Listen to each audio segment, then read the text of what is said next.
Fernando Gabriel Gonçalves, em entrevista, terceira parte, a força da unidade e os primeiros anos da ACAP. Ora bem, então, bem-vindos novamente à nossa terceira parte.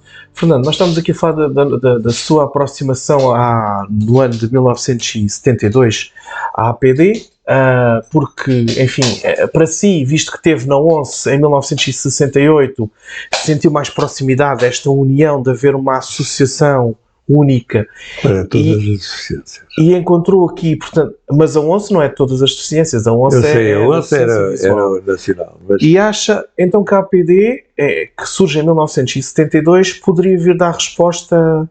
Eu na altura problemas. Entendi isso, pensei isso, e é verdade, a associação foi criada, inicialmente, também então poderia dizer, com determinada orientação, e em 78 é criada uma delegação aqui no Porto.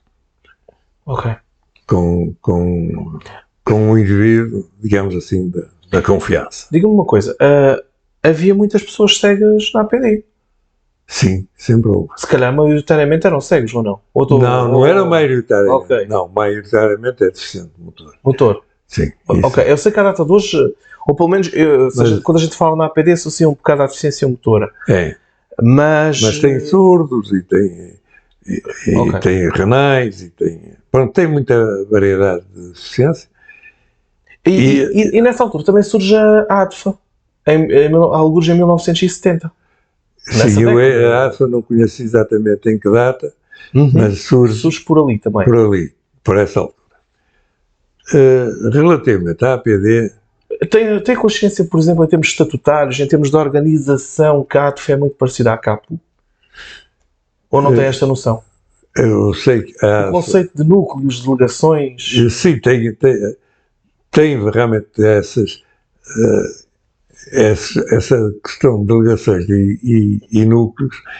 Não sei distinguir bem umas das outras, porque não conheço os estatutos da ADFA. Pronto. Como não conheço, não posso propriamente comparar, embora tenha uma estrutura, porque geograficamente não é semelhante, nem se aproxima. Os meios são diferentes. Nós temos uma estrutura mais distrital, começou por ser regional, norte, centro e sul. Já lá vamos, sim, quando falamos mas tem atualmente mais distrital e portanto não é bem, e eles não é assim. Então, voltando aqui à APD, o Fernando ocupou cargos ou foi só meramente associado? Não, a APD, portanto, apareceu, ela apareceu em 72, mas eu só em 78 é que me associei. Não foi logo de imediato, embora conhecesse, e ele me falasse muitas vezes da APD e tal. Portanto não assistiu à formação da APD? Não assisti. Mas manteve-se associado às outras três? Sim, uma coisa não tem a ver com a outra. Para mim, sim. A associação é associação, se eu me filio é para manter, a não ser que eu veja que há ali, passa a expressão, uma data de gatunos e então não estou por sustentar. Ou afastamento de objetivos. Pois, pronto, há coisas assim. Mas eu entrei em 78, eu creio que houve um encontro, um congresso qualquer, uma convenção, eu não sei que nome é que aquilo teria, e em que eu estive presente. Entretanto, nós aqui no Porto, e lá vem a questão da intervenção, nós aqui no Porto, relativamente à APD, nós, pessoas com deficiências genéricas do Porto. Sim, pronto. E, portanto, não só cegos, mas com outras deficiências, pedimos uma reunião ao delegado da APD aqui no Porto, porque ele tinha instalações e não as abria, e solicitamos que houvesse a convocação de um ato eleitoral e candidatamos. Portanto, formou-se uma lista em que estava um indivíduo com a espondilite, que é o Jaime Moura, que era espondilite. Estava o Teixeira Fernandes, que era um indivíduo com problemas renais. Era eu, era um jornalista, António Machado, que também tinha um problema motor, mas não era grave, usava bengala, mas não era próprio, cocheava, pronto, no fundo. Acho que aquilo seria uma paralisia infantil. E estava também a Alice Carvalho. Esse nome é conhecido. Maria Alice Carvalho, que foi presidente aqui no primeiro mandato, era presidente aqui no Porto, na região norte, na ACAP. E depois, dos 2 mandatos seguintes, esteve na direção nacional, como vice. Não é essa senhora que percebia muito línguas? Sim, ela era licenciada em Germânica, salvo erro. Pronto, era. Chegou a fazer traduções? É natural, eu isso não conheço bem esse trabalho. Ela foi a primeira mulher a integrar uma direção, lembra-se? Sim. Foi, não foi? Foi. Okay. Era isso, eu tinha essa ideia. Isso está relatado também nos Luís Bravo. É por isso que eu tenho esta percepção. Certo, então, mas voltando aqui à APD. E constituiu-se uma direção, não mais nenhuma lista, então, fomos automáticos. O delegado era o presidente da mesa, e já não me lembro quem eram os secretários, mas também não interessa no caso. Entretanto, o presidente, que era um indivíduo, era conservador do registro civil, da primeira conservatória do registro civil aqui no Porto, começou a tomar deliberações, a tomar iniciativas, fazer este contacto, vamos organizar aqui um espetáculo musical, vamos fazer não sei o quê. E eu um dia disse ao Sr. Doutor, desculpe lá, eu aprecio muito a sua atividade, mas as coisas, antes de se tomar a iniciativa, têm que ser discutidas a nível da direção. Só traz o que fez, não traz a pôr-nos à consideração e a perguntar se nós também queremos ou não colaborar. Portanto, ele sentou-se comigo e demitiu-se. E foi ele e a Alice demitiram-se. E pronto, e acabou por si para a nova eleição. E aí entrou o Teixeira Fernandes a presidir e eu como vice-presidente. E pronto, lá nos candidatamos.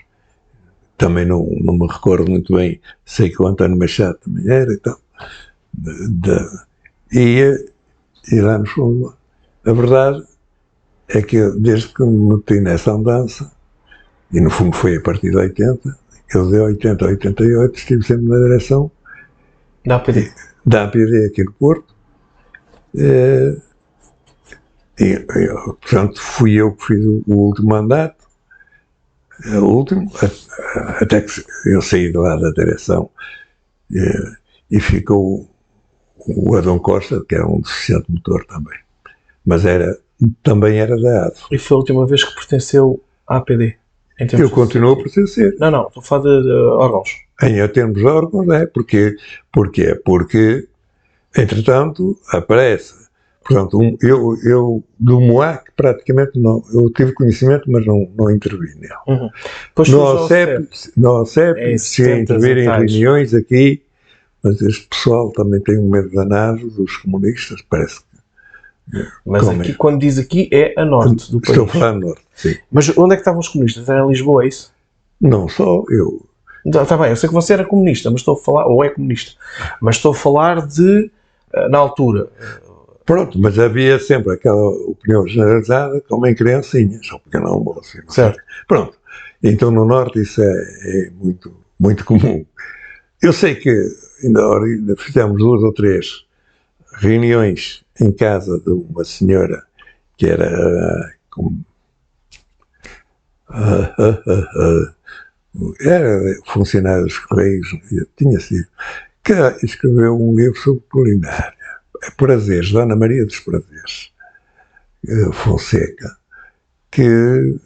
em que foi em casa dela 2 ou 3 reuniões e depois sumiu-se. Não sei porquê. Certo. Não sei se o falhanço foi cá, se foi em Lisboa. Mas vinham pessoas de Lisboa também? Não. Era, o núcleo aqui era eu, era o Salgado Batista, certo. Era um silvino que já faleceu, era sim, várias pessoas. Portanto, vocês eram apoiantes deste movimento da OCE? Sim, para mim, qualquer movimento que fosse para a unificação das associações, eu entrava.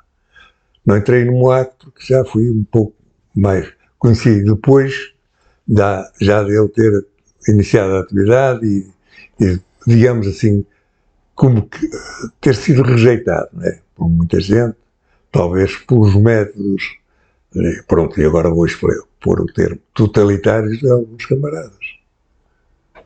Pronto, que não sabem ser abertos à opinião dos outros. Pronto. É isto que eu penso do que terá acontecido com o MOAC. Pronto, o OCEP deixou de ter atividade, pelo menos aqui em Norte, e entretanto, eu tomo conhecimento que aquela união entre as 3 direções.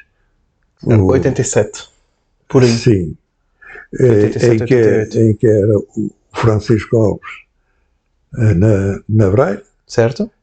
Era, creio que não estou enganado, que era o Oliva, que era o presidente na Liga, e era o Rui Silva aqui no Norte. E pronto, começou a sair a trabalhar, eu aí já não tive uma colaboração direta, porque eu era um sócio, não era mais nada. Sabe que elas assinaram um princípio de atuação conjunta e de não ataque entre elas, na defesa dos interesses da... Aliás, há a mítica frase que nós neste mandato salientamos muito, e vem de um documento que nós descobrimos em São José, que é na unidade que os interesses dos deficientes visuais podem ser melhor interpretados e defendidos. Pois. E eu apoiei quando foram para as assembleias, o pessoal daqui do Norte, havia gente que ainda estava convencida de que realmente não vingaria. O que acontece é que na reunião aqui no Norte, em que participou muita gente, quando diz reunião é a Assembleia já. Sim, a Assembleia Geral para decidir se realizou no Bonfim. Exato. Lembra-se quando é que foi? Em novembro? Sim, foi assim no Vocês mês. Foram os primeiros a fazer a Assembleia? Lembra-se? A ordem? A ordem? Das Assembleias? Não, eu acho que... bem, então vou dizer uma coisa. A da Braille foi a última, não foi? Eu não sei dizer. Isso documentalmente acho que nós conseguimos averiguar. Pois. Acho que temos meios para conseguir fazer essa... Porque nós eu não sei porque eu acho que a do Norte foi a primeira. Porquê? Porque nos estatutos estava que esse tipo de decisões, alterações de estatuto, no fundo era um pouco isso. Era. Tinha que haver 3/4 associados a aprovar. E eles nunca se convenceram que se ia arranjar gente que viesse à Assembleia, só que a Assembleia foi cheia de gente que... Mas o Lobo Mau andava à solta por causa das instalações. Correto? Sim. As instalações foram utilizadas como... Pronto, eles tinham conseguido as instalações. Como um método dizendo, se nós acabamos enquanto Associação dos Cegos do Norte de Portugal, as instalações vão para o outro lado. Mas no resultado é assim. Eu não sei quantas dezenas estavam lá. Mas eles no final só tinham 4 votos. Creio que não estou enganado no número. Como é que se consegue convencer uma associação de 58, que surge em 58, com largas, já dezenas, de anos de existência, a acabar a sua identidade, aquilo que é a sua identidade, para dar lugar a uma ou outra? Porque realmente, quer as coletividades, quer os indivíduos, só sobrevivem se forem solidários. e só são solidários trabalhando em conjunto. As pessoas têm que aceitar. Mas como é que se convence a massa associativa? Como é que você convenceu, ou vocês convenceram aquela gente toda a participar nesta ideia? Porque vocês sabiam onde estavam, mas não sabiam para onde é que iam. Vocês iam pisar terreno desconhecido. Mas havia uma coisa que nós sabíamos e que tínhamos garantia. Se era por causa do raio do edifício, não é? O edifício nunca poderia ser usado para outro fim que não fosse para os cegos. E na verdade continuou a ser usado para os cegos. Ainda e é por isso que não foi vendido. Claro. Porque senão já tinha sido vendido antes de vocês chegarem.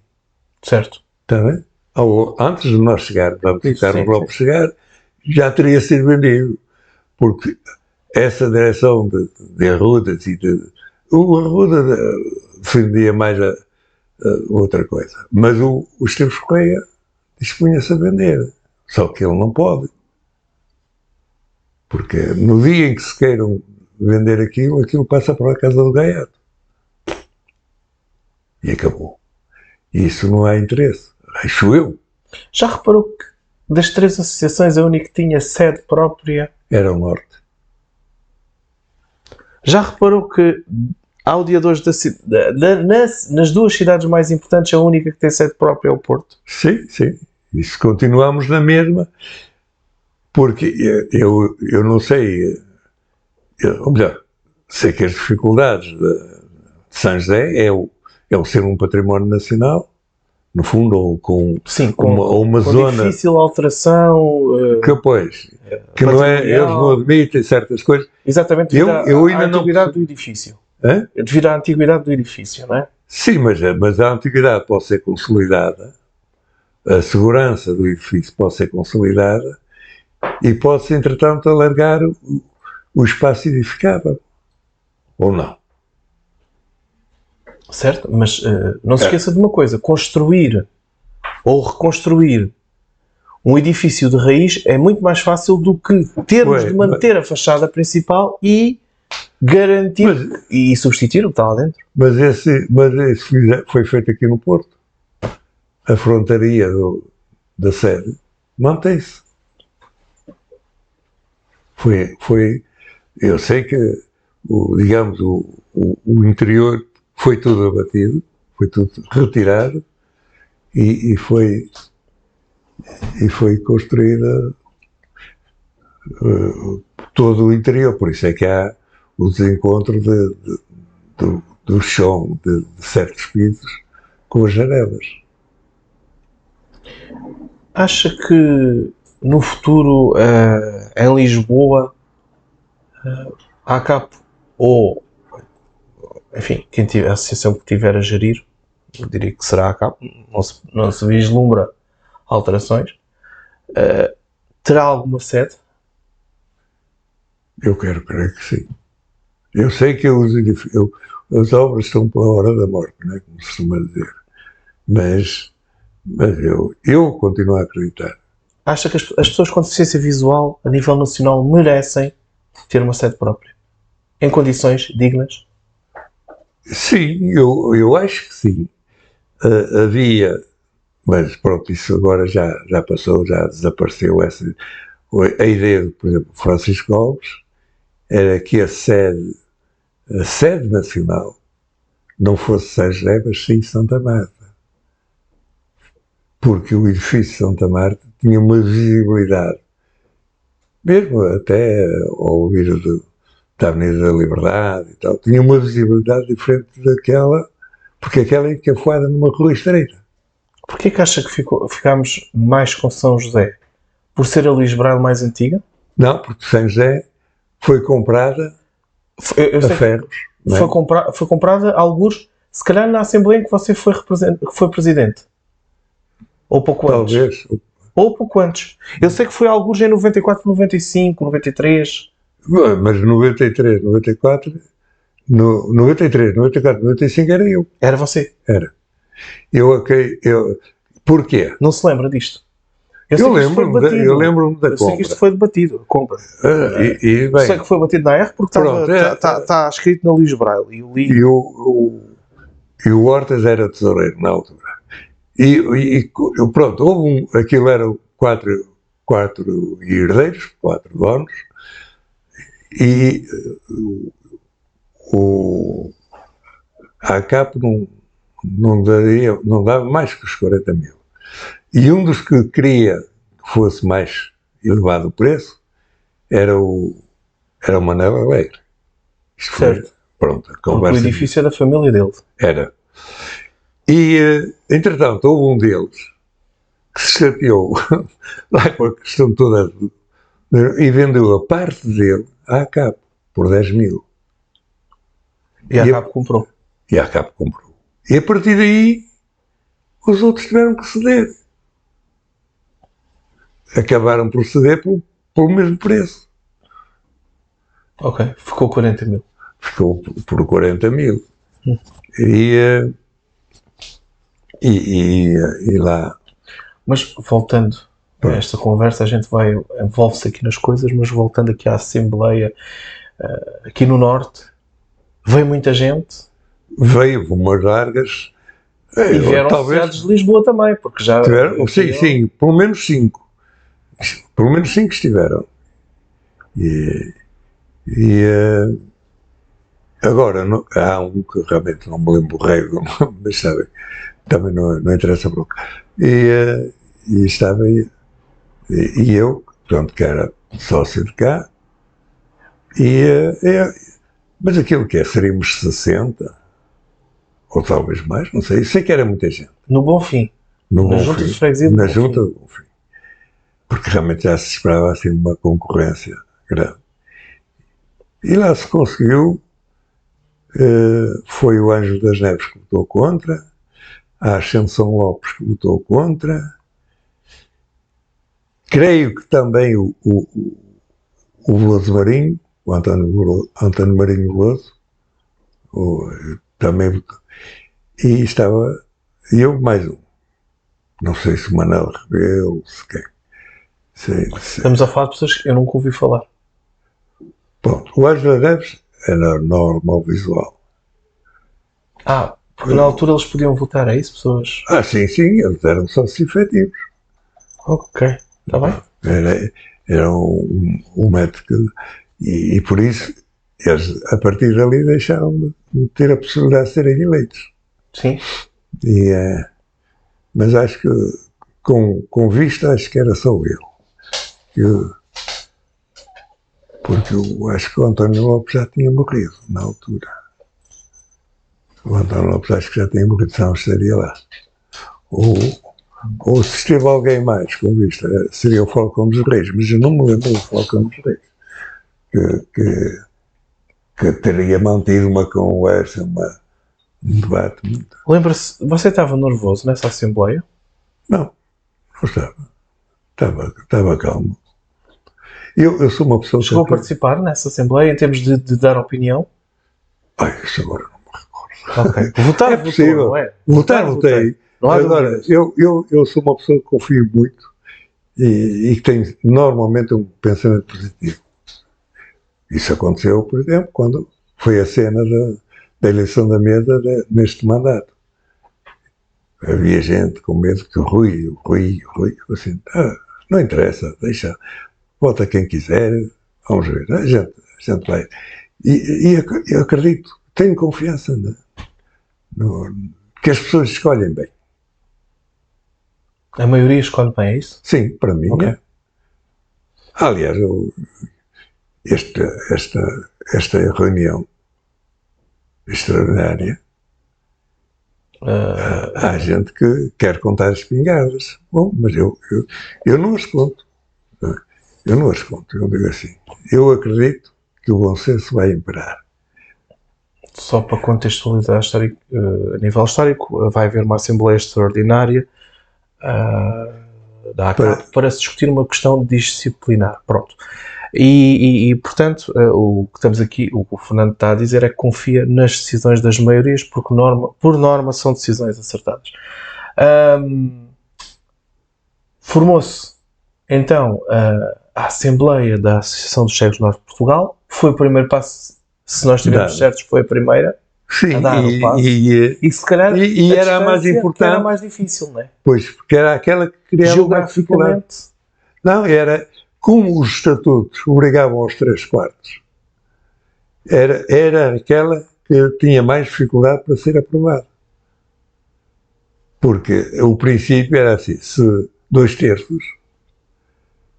ora bem, 2/3 são 66%, digamos assim. Mas 3/4 são 75%. Portanto, exige mais gente. E era, portanto, mais fácil aprovar, quer na Liga, quer na Breira, do que aqui no Porto. Portanto, o Porto, ao ser a primeira, é realmente aquela que abre o caminho, porque sendo aprovada aqui, os outros era mais fácil. Era. Lembras-te depois do ambiente depois desta Assembleia aqui no Porto? Ambiente de festa? Sim, é claro que quem era contra, lá estava um pouco. Quem era contra, claro, é que ficou chateado, não é? Pois, mas depois diziam que isto ia falhar e que não sei o quê. Mas pronto, na verdade, se os que eram contra e não apareceram lá, têm culpa porque não apareceram. Não apareceram. Pronto. Mas isso não interessa os que estão presentes, e como em tudo. E lembras-te do ambiente das outras associações em Lisboa? Portanto, você também participou nas outras assembleias? Sim, lembro dos bancários perfeitamente. Bancários, estamos a falar da Braille. Da Braille. Essa, acho que terá sido essa a última. Mas não tenho a certeza, se calhar não. E da Liga, eu sei que estive presente, mas não me recordo onde é que se realizou, porque as instalações também não eram tão grandes assim. Como é que era feita a votação? Era com os votozinhos também ou era nominal? Como é que era feito? Lembra-se? É uma curiosidade só. Eu acho que era voto. Eu acho que o pessoal levantou-se para ir votar.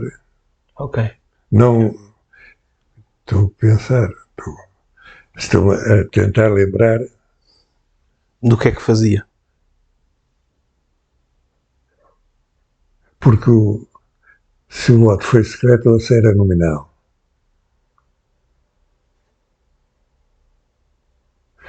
Aqui foi no braço ar, mas isso, se calhar lá também seria nominal, não sei. Era o hábito de lá de Lisboa, era ser nominal. Se calhar foi nominal, porque era a tradição das associações de Lisboa ser nominal, era. Mas não tinham, pronto. A ACAPO, enquanto associação, houve muita gente que depositou esperanças nesta associação. Sim. Como é que é? Desiludiu, correspondeu na íntegra às suas expectativas, de algumas coisas sim, outras não. É assim, eu para não ter desilusões, luto. E portanto, como luto, tem altos e baixos, é evidente. Depende, porque aquele período de 99 a 2007, para mim é um período negro. Pronto. Primeiro, o primeiro período, até ao final de 98, houve uma coisa, não sei se o Diogo já ouviu falar nisso, chegou-se ao final de 98, aliás, ao final de 95, quando foi para as eleições para o mandato 96-98, e o que é que se propunham os três elementos preponderantes das direções, da direção nacional, daqueles dois primeiros mandatos? Era assumirem o lugar de presidente de cada um do seu órgão. o Zé Guerra era vice-presidente, passaria a ser presidente da ADN, o Hortas passava de tesoureiro da ADN para presidente do CF, não era J, Sim, era CF, e o Francisco Alves passava de presidente da ADN para presidente da AR, da mesa da Assembleia de Representantes. Nunca ouvi falar disso, mas falhou. Falhou, e falhou porque o Francisco assim quis. Eu avisei logo o Francisco, assim, eu não vou permitir. Éramos 50 sócios, éramos 50 representantes. Eu não vou permitir que vocês tomem, que uma troika, foi o termo que eu usei, não vou permitir que uma troika tome conta do poder. E, portanto, eu não te apoio. Quando te candidatares à mesa, eu não te apoio. Porque uma coisa é votar na AR, outra coisa é votar no presidente da mesa, não é? Pois, votar na AR, isso votei, não tinha a menor dúvida em fazê-lo. Quando chegou à votação da mesa, bem, uma votação secreta, como sempre. Mas o Francisco foi para a direção depois, não foi para a AR? Não, 96, 98, ele candidatou-se na AR. É? Ok, não tenho presente mesmo, certo. E ele foi para a direção em 99. Ok, então ele teve ali um interregno, é isso? Na direção teve. Ok, certo. Portanto, chegou-se, o pessoal votou, e o meu raciocínio tinha sido assim: ora bem, eu não vou votar no Pedro Ribeiro, porque eu conhecia o Pedro Ribeiro, e para mim era falhar. Não era compatível com as suas ideias, é isso? Não, okay. Nada. Certo. Mas não é pelas ideias políticas, é pelo comportamento dele. Certo. Pronto. E então, eu votei branco. Começa-se a fazer contar, tal, aparece lá o voto branco, e no final... eu não faço ideia. Quem foi presidente da AR? Quem estava a presidir na mesa, à contagem do voto? Não, isso era você, não é? Porque você sai... Sim, era eu. Era o seu sucessor, não é? Ele seria o meu sucessor. Sim. Pronto. É que não sei quem foi mesmo. Não sei quem foi o seu sucessor. Foi o Pedro Ribeiro. Pedro Ribeiro foi presidente da mesa, é isso? Sim. Ok. Não sabia. Como havia duas listas, realmente era o Pedro Ribeiro, foi eleito presidente, o Francisco Alves, primeiro secretário, e o Leonardo Silva, segundo secretário, porque o Leonardo Silva tinha alinhado com o Pedro. Com o Pedro. E o Francisco entra porque fazia parte da lista concorrente. Sim. Porque na AR, só para recordar, se existirem duas listas, portanto... É o método onde. Exato. Acontece que foi-se a contar, aparece um voto branco, e é claro, o Francisco sabia que o voto branco era meu. Porque eu tinha-lhe dito de caras que realmente não lhe dava essa confiança, digamos assim, não lhe dava o meu voto. E gente que na altura disse, ele traiu-te e tal, e eu dizia, não, ele não me traiu, porque ele disse-me exatamente que não dava o voto dele. E, portanto... Foi o único voto que houve, o voto branco? Foi. Houve 25 para a lista do Pedro, houve 24 para a lista do Francisco, e um branco. E o branco, que era o meu. Pronto. Ficou decidido. Portanto, ele nessa altura... Mas de qualquer maneira daria um empate. Se o seu não fosse branco. Não dava. Então. Éramos 50. Sim, 25 no Pedro. Como eu... 24 mais 1, 25. Era. Se eu votasse no Francisco, era um empate. Tinha que se calhar votar outra vez. Tinha que se repetir. Mas eu realmente já o tinha avisado que não ia votar nele. Trouxe amargos essa votação assim, ou... Trouxe para ele. Mas para si, em termos de... Não, eu estava tranquilo. Okay. Eu não tinha traído ninguém, tinha avisado, ele sabia como eu era nesse capítulo. Chegou a falar com ele depois disso?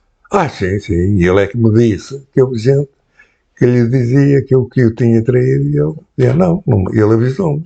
Mas isso não foi motivo, por exemplo, para acabarem, não faço ideia se fala ou não ao dia 2, mas continuaram a falar, cordialmente? Sim, exato, continuamos a falar, embora ele se mantivesse... Soubesse que o voto branco era seu. Sim, sim, e eu é claro que o Guerra, e se calhar o Hortas, não sei, mas pelo menos o Guerra ficou muito chateado. Por exemplo, quando foi o Guerra, atenção, não tem nada a ver com esta votação agora, o que eu vou dizer. O Guerra ficou chateado quando, no dia da posse, depois de tomar a posse e tal, eu disse, é preciso saber dizer não, quando é não, e é preciso saber dizer sim quando é sim. Não é dizer sim a tudo.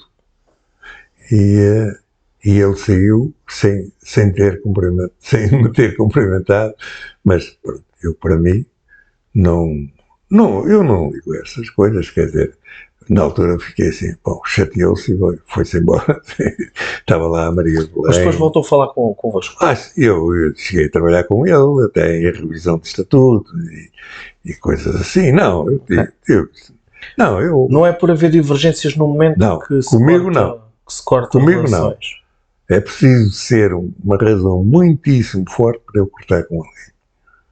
Ok. Mas já cortou na ACAP? Não estou a pedir nomes, já estou a perguntar. Não estou assim a dizer cortei, não. Nunca cortou relações com ninguém? Que me lembro, não. Pronto. Cortar relações, não. Sim. Quanto muito é só a vida, o desenrolar da vida que vai fazendo depois aproximar, afastar-se das pessoas. Exato. Mas isso é o natural da vida, não é? Isso é o natural. E quando, por exemplo, numa Assembleia foi em 2000 que eles puseram uma moção de censura que ao presidente da mesa. Ao Pedro... A mim, nessa altura, em 2000... Você voltou a ser presidente da mesa?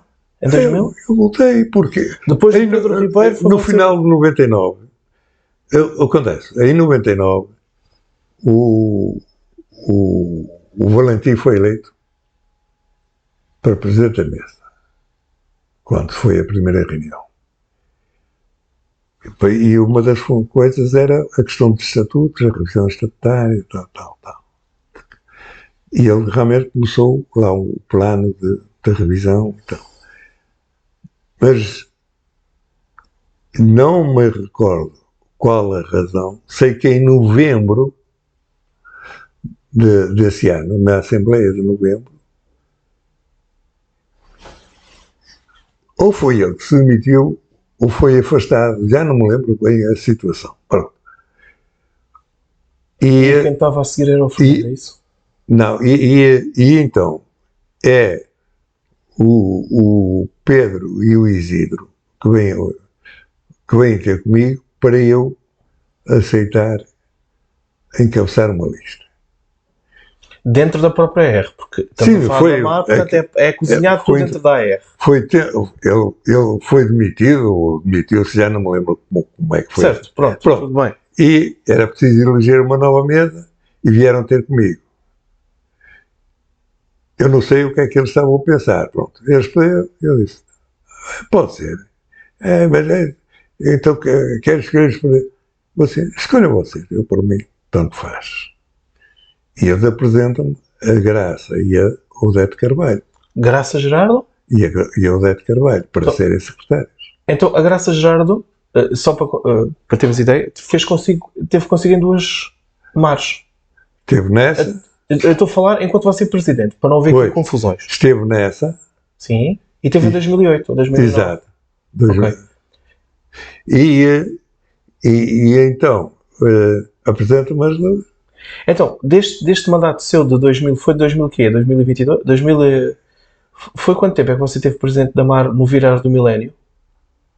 No virar do milénio? Sim. Estive desde, digamos, meia Assembleia de novembro, houve uma Assembleia em janeiro e depois tive uma parte inicial ao primeiro dia de março. Então foi um ano e meio, quase isso. Um ano e meio. Não, ora bem, de novembro a março, 5 meses. Ok, está bem. Sim. Não, pensei que tivesse tido o dado completo. Foram 3 assembleias, mas foram... Deve ter havido para alguma extraordinária, no meio.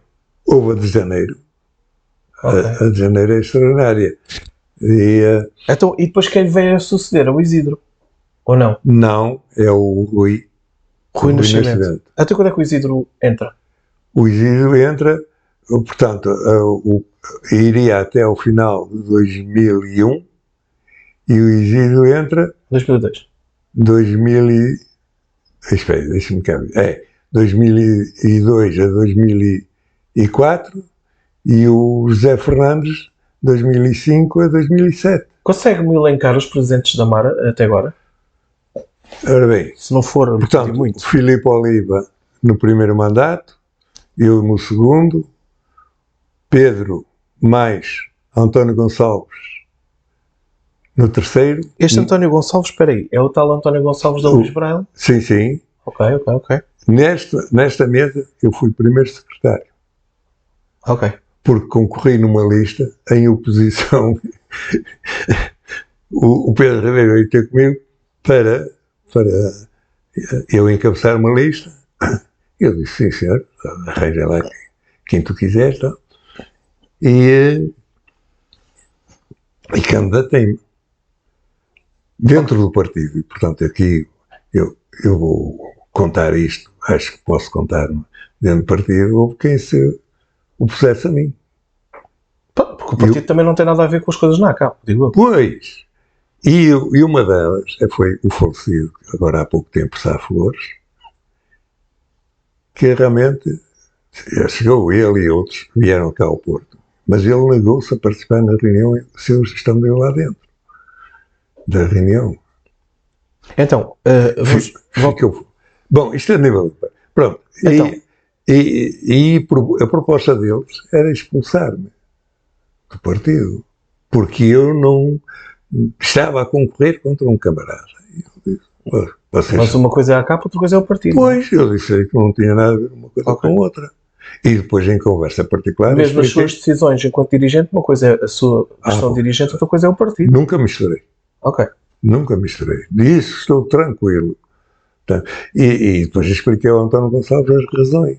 Eles é que me convidaram. Mas o António Gonçalves era do PCP também, não era? É. Ok. Faz sentido. Sim. Eu expliquei ao António Gonçalves. Eles convidaram. O Pedro Ribeiro queria que, no caso de a nossa lista perder, que eu que não aceitasse assumir o cargo. Eu disse, não, eu se concorro, assumo o cargo que me calhar. E acabou. Pronto. E aceitei, portanto fui secretário. Saber perder também é uma virtude, é isso? Sem dúvida. Okay. É ser democrata. Acima de tudo. Atirar a toalha ao chão é uma má atitude. Péssima. Ok. Então, Pedro Ribeiro e António Gonçalves. Sim, também foi presidente nesse período. Uhum. Depois, no mandato seguinte, 1, 2, 3, no mandato seguinte começa por Valentim, depois sou eu, nesta circunstância, e então, em março, apresentam um voto de censura ao Presidente, portanto, a mim, não era à mesa, era a mim. E a votação fica 28-14. Então, mas espera, deixa-me só, para ver se me faz sentido. Essa Assembleia de Março não ia eleger uma nova mesa, não tinha havido eleições, ou estou a fazer confusão?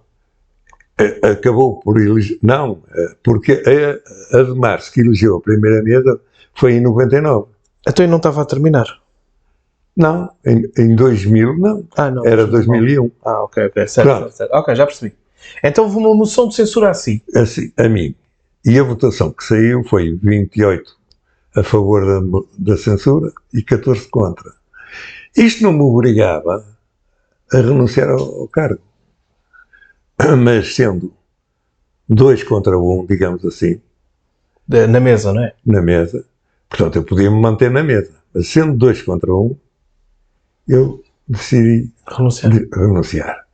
E porquê é que votaram contra si?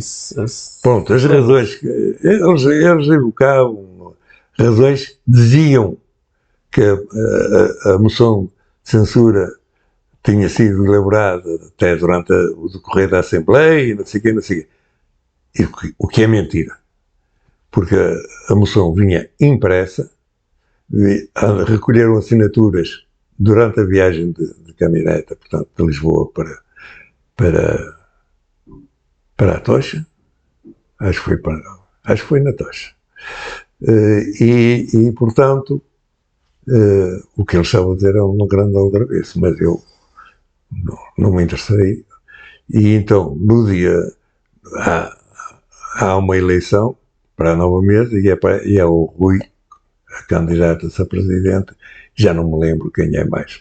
Mas, portanto, nesse mandato, houve 3 presidentes, o Valentim, eu e o Rui Nascimento. O Rui então teve pouco tempo. Esteve desde março de 2000 até o final de 2001. Ok. Sim. E a seguir então, o Isidro? A seguir é o mandato do Isidro, depois é o mandato do José Fernandes. Que foram completos, não é? Agora, sim, a partir deste momento é tudo completo, não é? É. Ok. Tem sido. Porque depois eu voltei, portanto, em 2008. A seguir, o Fernando Jorge faz 2 mandatos e depois este é o segundo da Graça. Conhece muitas associações com assembleias de representantes? Eu não conheço muitas com esse tipo de organização, não. Estava a lembrar porque a APD, note-se, eu como tenho estado afastado da APD, embora continue a ser associado, não sei se houve alguma alteração nesse sentido, mas acho que não. Que é uma Assembleia Geral Nacional. Mas é diferente. Embora haja Assembleia... É diferente de uma Assembleia de Representantes. Exato, mas, portanto, o que eu quero dizer é assim, eles acho que ainda mantêm essa organização de Assembleia Geral e não a Assembleia de Representantes. Qual é que considera mais adequado para uma associação como a ACAP, como a APD, mas falando da ACAP, que é o que aqui está em causa, qual é que é a Assembleia mais adequada? A nacional? É uma geral ou é uma de representantes?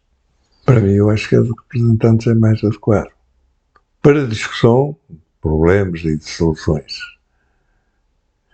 Como é que deve ser feita a escolha das pessoas que integram? Se você pudesse, que tipo de princípios, que tipo de qualidades é que devemos ter em conta para a seleção das pessoas que integram a Assembleia de Representantes? Para já, eu realmente essa pergunta não estava à espera, mas posso dizer, para já, ser leal, ser sincero, relativamente à instituição. Ter vontade de trabalhar e disponibilidade para os outros. É fundamental. Conseguir ser capaz de trabalhar com qualquer pessoa. E há quem me diga, eu não consigo trabalhar com A e com B. E para mim, se é para bem de um coletivo, eu trabalho com qualquer pessoa. E quando foi a revisão de 2006, 2007, eu estive nessa revisão e a verdade é que trabalhei éramos 2 listas, eu trabalhei éramos 3 da minha parte e 2 da outra, é certo, mas trabalhei muitíssimo bem com o Carlos Iglesias, por exemplo. Porquê? Que era da denominada oposição, não é? Sim, porque realmente nós discutimos as ideias e tal, e no final, quando nós tínhamos já as coisas prontas, e depois naquela altura era obrigatório vir à Assembleia Regional à Assembleia Geral Regional para fazer a ratificação das alterações. E aqui no Porto, no Norte, na primeira Assembleia, foi chumbado. Portanto, perdeu. E então teve que se reformular lá uma parte. E não estou agora a falar do... Pronto, já não me lembro bem o ponto ou os pontos em que eram, mas teve que se reformular ou explicitar melhor uma pequena parte dos estatutos e teve que haver uma segunda Assembleia aqui. E o que é que acontece? Na segunda votação, pronto, porque este caso teve que ser uma nova Assembleia, mas que era simultânea nas 3 delegações, Norte, Centro e Sul. Regionais, sim. Sim, nas 3 regionais. E nessa segunda, pronto, as coisas foram realmente aprovadas, pronto, num conjunto, um somatório. Foi uma grande vitória para a ACAP. Para mim foi. Agora, o que eu na altura disse ao Carlos Iglesias, porque aqui no Norte há muito bairrismo. Ainda hoje? Isso mantém-se. Mas eles derrotaram porque entendiam que eram os mouros que vinham para aqui mandar. e eu realmente não entendo assim. Mas houve a segunda votação, portanto, lá com as alterações que a Assembleia de Representantes acabou por introduzir, mas eles não deram conta de uma coisa, é que a partir daí as Assembleias Regionais, ou melhor... Perderam força? Perderam força, pois. Acabaram, passaram, depois as locais a ter, portanto, a serem Assembleias que não dependiam, a Braga não deixou de depender do Porto, a Aveiro dependia uma parte do Porto, outra parte de Coimbra, deixou. Pronto. A ACAP ficou mais leve? Ora bem, a ACAP depende do que se entende por leveza.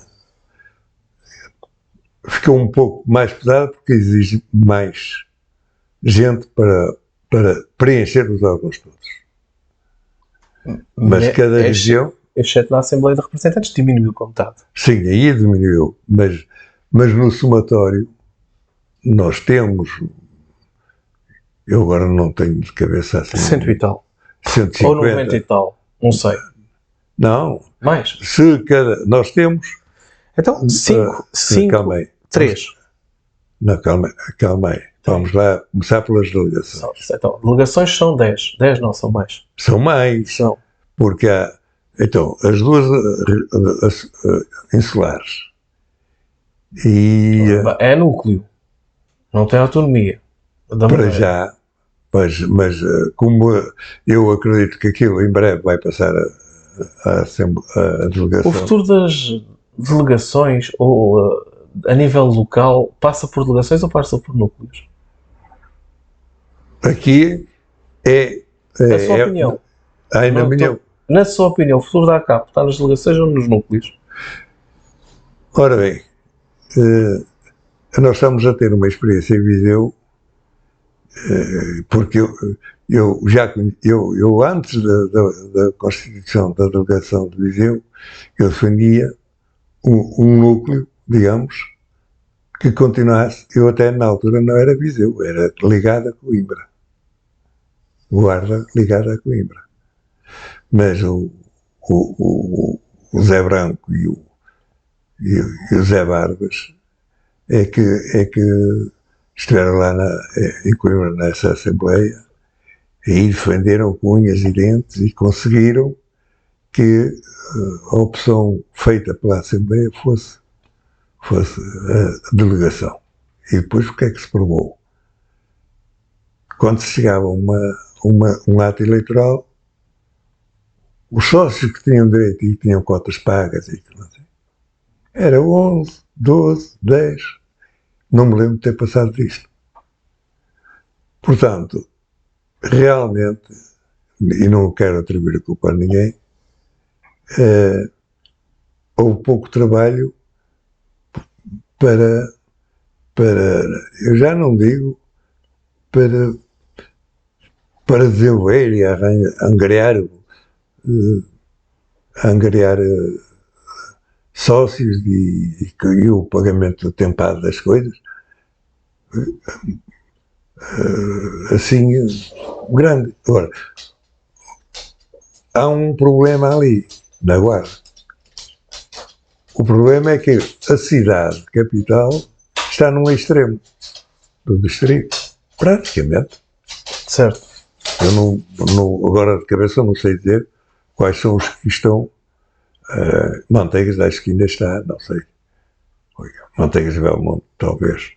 Mas de resto, para norte, é muito mais a extensão do que ali aquela zona. E, portanto, eles têm uma grande dificuldade. Mas também acho que a ação ou a inação deles, de quem dirigiu, é que realmente foi bastante forte, a inação. Você está-se a aprender a casos perante a minha pergunta genérica. Pronto, genericamente, eu acho que há sítios e os distritos litorais podem trabalhar melhor nisso. Eu, por exemplo, há muito que defendo que Setúbal seja a delegação que se separe propriamente de Lisboa. Portanto, Lisboa é uma coisa muito grande e não está a dar. Acha que devem surgir mais delegações? Exato. E núcleos? Núcleos, depende. A ter as condições da Guarda, prefiro então um núcleo, que é o caso de Porto Alegre e o caso de Bragança, que deveriam surgir e que não têm. Bem, certo. Estão englobados. Neste caso, Viseu tem um núcleo lá dentro. Sim. Mas Porto Alegre e Bragança não tem. Não tem. Não. A razão porque não tem, Bem, não sei. Isso eu também não sei. Pois. Passar um núcleo, uma delegação para núcleo, é um ato de despromoção de acordo com a sua opinião? Ou não? Ou é meramente uma tipologia diferente? É uma tipologia diferente. Não é um ato discriminatório? Não. Porque se eles não querem ser discriminados, têm que trabalhar. E a verdade é que mesmo naquela fase em que havia a delegação da Guarda, havia associados de concelhos pertencentes ao Distrito da Guarda que vinham a Viseu tratar das coisas. E até usavam moradas falsas. Corretamente é assim que se deu. Concretamente é assim que se diz. Usavam moradas falsas para poderem ser assistidos. Hoje em dia, estava a falar de acordos com a Segurança Social para serem assistidos... Pois. Para receber o apoio que devem receber de orientação de mobilidade e outros, não é? Sim. Ok. Hoje em dia isso não acontece porque com os acordos, com a nova atualização dos acordos que nós fizemos com a Segurança Social, os distritos limítrofes estão todos abrangidos. Bom. Pronto. Então melhorou. Ou seja... Dou-vos os parabéns, digo já. Atualmente, antigamente havia muita... Por exemplo, Aveiro, ok? Que é uma questão muito... Pois, porque as pessoas de Aveiro são de Aveiro e não, para prestar apoio é muito difícil. Não é que as delegações de Coimbra e do Porto não prestassem apoio, porque sempre prestaram, mas os atendimentos não eram contabilizados para a Segurança Social. Pois. Hoje em dia, com a revisão que foi feita neste mandato, as duas delegações de Coimbra, a de Coimbra e a do Porto, têm a legitimidade para conseguir ajudar Aveiro e os dois conselhos centros distritais da Segurança Social compreendem e assumem plenamente que aquelas pessoas de Aveiro podem e merecem ser ajudadas e não podem ser discriminadas. E, por exemplo, o Viseu tem uma delegação lá. O pessoal de Viseu também pode ser assistido pelo Porto?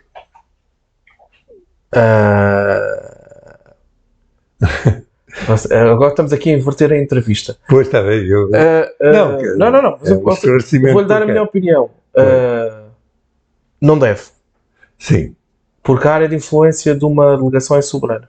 Pois já. A não ser que a própria delegação chega à conclusão que tu, para determinado caso, dás um melhor apoio que eu. Eu estou-me a lembrar, por exemplo, o caso... que as delegações são soberanas nas suas áreas de influência. Mas eu estou a lembrar do caso, por exemplo, de Sinfãs, que é um concelho que tem muito transporte para o Porto e que tem dificuldades para Viseu. Se as direções falarem, poderá ocorrer esses apoios. Agora, não se esqueça, as áreas de influência das delegações são soberanas. Pois, está bem, pronto. Era só... É meramente a minha opinião. Também agora estou a dar a minha, sim. A minha opinião. Pronto, portanto, voltando aqui às nossas portanto, para si, núcleo, podemos conviver tranquilamente com núcleos e com delegações? Sim. Mais delegações ou mais núcleos? Não pensou nisso? Eu não, porque, por exemplo, eu acho que essa associação, a delegação núcleo, é mais exigida no interior do que no litoral. Eu não estou a ver Braga e Viana, uma ser núcleo e outra delegação. Porque ambas têm condições autónomas para isso. Não é? A Direção Nacional, aos dias de hoje, de acordo com a sua opinião, e não estou a dizer, não é uma opinião sobre pessoas, é uma opinião sobre competências de órgãos, tem muito poder ou não? Eu acho que não é poder a mais, não. Não tem poder a mais ao dia de hoje? Eu acho que está equilibrado. Porque tem um poder de organização e orientação a nível nacional, não é? E ao mesmo tempo há a liberdade suficiente de cada delegação, de cada órgão executivo das delegações, fazerem digamos, tomar a iniciativa em muitos aspectos mais local.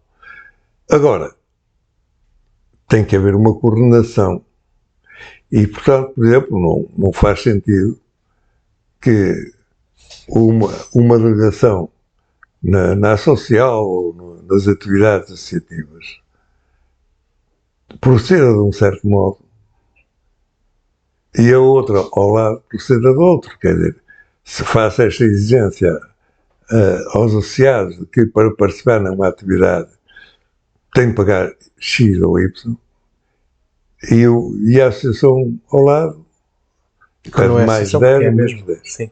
Pronto. E o garante dessa uniformização acha que é a Direção Nacional? Sim. Porque, com certeza, e eu sei que há coordenadores nacionais de várias áreas. Não é? Aí estamos a falar de técnicos, colaboradores.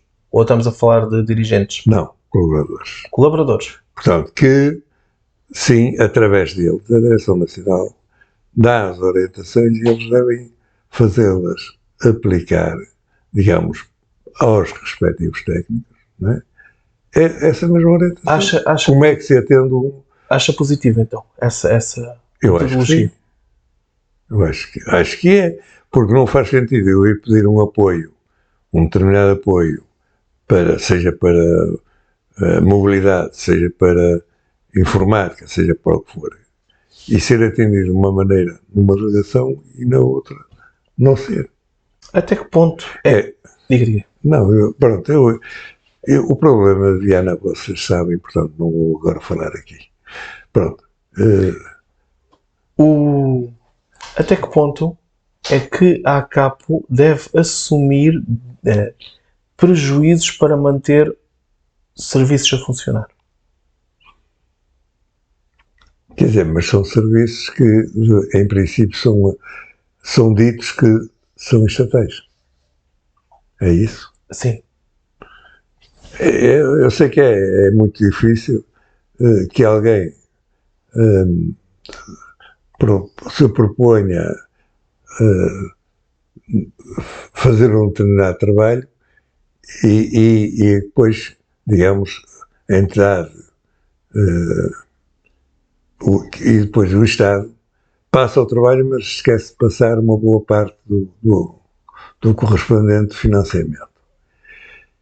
É evidente que o Estado deveria financiar mais, mas também entendo que se a pessoa ou a entidade se propõe trabalhar, tem que fazer algum esforço para completar isso. Agora, não exageremos, não é pôr 40% de responsabilidade na entidade que presta efetivamente o serviço e o Estado ficar só a pagar 60%. Não, isso também é exagerado. Não acha que o facto da associação estar a pôr recurso dos seus não poderá estar a impedi-la de evoluir noutras áreas ou de prestar outros apoios às pessoas com deficiência visual? Não, isso é evidente. Se esse tipo de angariação é demasiado, esse esforço para angariar esses fundos, se é demasiado, é evidente que impede a evolução noutros campos. Até que ponto é que um dirigente deve pôr as suas convicções pessoais, que têm as suas virtudes também, que têm os seus pontos negativos, na gestão corrente do seu dia-a-dia? Bom, eu aí entendo que não é o dirigente que deve pôr as suas opiniões pessoais, mas é o coletivo que deve pôr a sua decisão coletiva. Ou seja, um dirigente pode ter uma determinada convicção, mas primeiro então discute com um órgão e se ele conseguir convencer os seus pares de que é melhor ir pelo centro e não demasiado à direita ou demasiado à esquerda, então está tudo bem. Se não conseguir convencer, deve respeitar a decisão maioritária do órgão. E deve assumir com exatidão, correção, essa medida. Exato. Sou defensor disso. Quando há uma decisão de um coletivo, ela deve ser respeitada digamos, e até trabalhar para ela. Embora eu possa admitir que num ou noutro caso a pessoa possa dizer, bom, eu não concordo com isto, portanto não peço dispensa de fazer o trabalho. Mas só eu aceito isso se a pessoa, no momento da decisão, dizer, não, eu não concordo com isto, não vou estar a trabalhar contra a minha, digamos, contra o meu espírito, contra aquilo que eu sou. Pronto. Ou seja, imaginemos, é claro que isto é mirabolante, não é? Imaginemos que a decisão é ir ali para a rua e partir tudo. E eu não. Pronto. E ninguém me obriga a ir. Por muito que a decisão coletiva seja essa. Claro. Mas por norma as decisões coletivas impera o bom senso nas decisões coletivas. Não é? É isso que eu acho. Pronto. Tivemos uma secretária de Estado pela primeira vez com deficiência visual. Secretária essa de Estado que surge havendo também sacrifício, se é que me faço entender, do próprio movimento autorrepresentativo, porque na altura a ACAP ficou sem presidente. Exato. É só por isso que eu digo que é o sacrifício da... Exato. Porque sim, ficámos sem presidente e nós precisávamos dela, porque era a nossa presidente. Hoje já estamos, acho, que havia um bem maior que ela era ir para secretária de Estado. Acha que ela fez a diferença? Enquanto secretária de Estado, pelo facto de não ver? Eu penso que houve modificações positivas. O caso que é o CAVI é um caso desses, a PSI é um caso desses, com a intervenção também da ACAP, também, das direções da ACAP. Portanto, na globalidade acha que foi positivo. Foi positivo.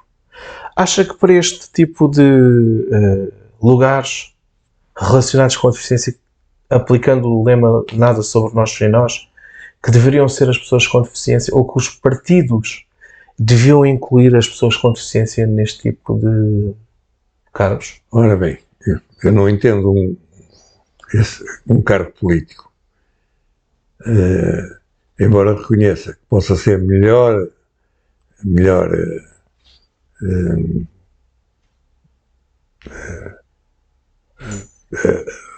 trabalhado, se é uma pessoa que está dentro desses assuntos. É o caso de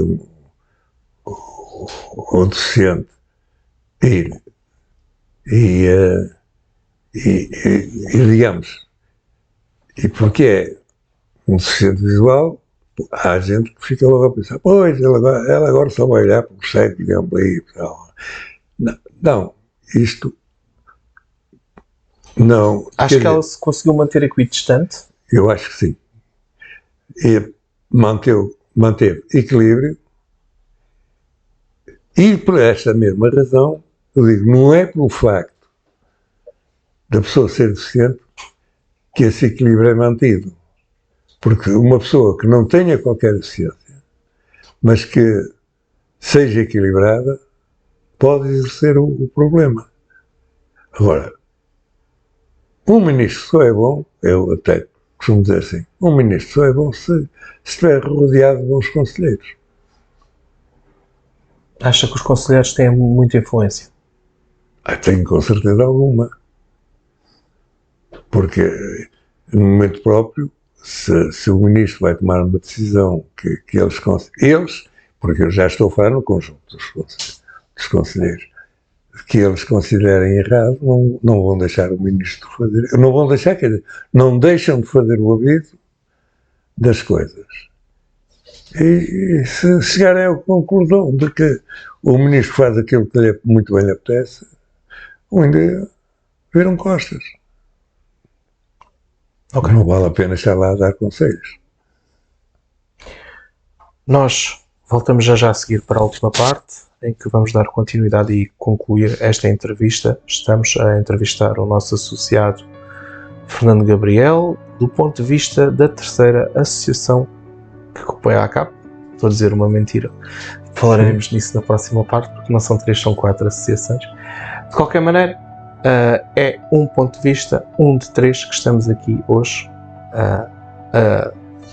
a perceber e a ouvir. Ficha técnica.